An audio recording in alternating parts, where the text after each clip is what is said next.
बलूचिस्तान में 23 अफराद को गाड़ियों से निकालकर बेदर्दी से कत्ल कर दिया गया। ये इंतहाई अफसोसनाक वाकया बलूचिस्तान के जिला मूसा खेल में पेश आया। बलूचिस्तान का ये जिला पंजाब में डेरा गाजी खान के साथ मिलता है। इत्तलाआत के मुताबिक नामालूम मुसल्लह अफराद ने पंजाब और बलूचिस्तान को मिलाने वाली शाहराह पर नाका लगाया और लोगों को ट्रकों और बसों से उतारकर शनाख्त के बाद कत्ल किया। मुबैना तौर पर मुसल्लह अफराद ने 23 अफराद को कत्ल करने के बाद 10 के करीब गाड़ियों को आग भी लगाई। अस्करियत पसंदों की जानिब से इस हवाले से वीडियोस भी सोशल मीडिया पर जारी की गई हैं, जिनमें देखा जा सकता है कि गाड़ियों को आग लगी हुई है, लेकिन इन वीडियोस की तस्दीक नहीं की जा सकती।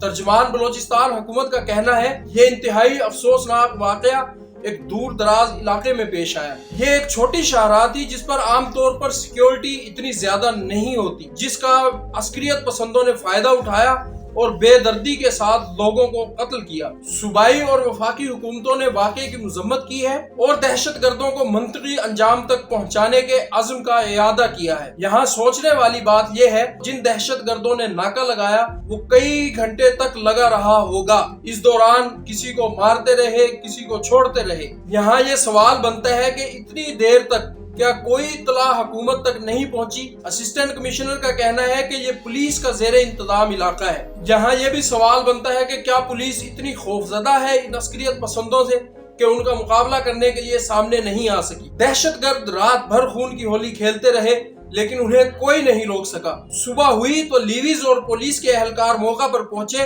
और लाशें कब्जे में लीं। पाकिस्तान दहशतगर्दी के खिलाफ जंग में हजारों जानें गंवा चुका है। हर बार ये दावा तो किया जाता है कि दहशतगर्दों की कमर टूट चुकी है, लेकिन दहशतगर्द फिर कहीं न कहीं से सर उठा लेते हैं। दहशतगर्दी के नासूर के खिलाफ पूरी कौम को यकजुबान होना होगा, तभी जाकर इस अफरीद से जान छूट सकेगी।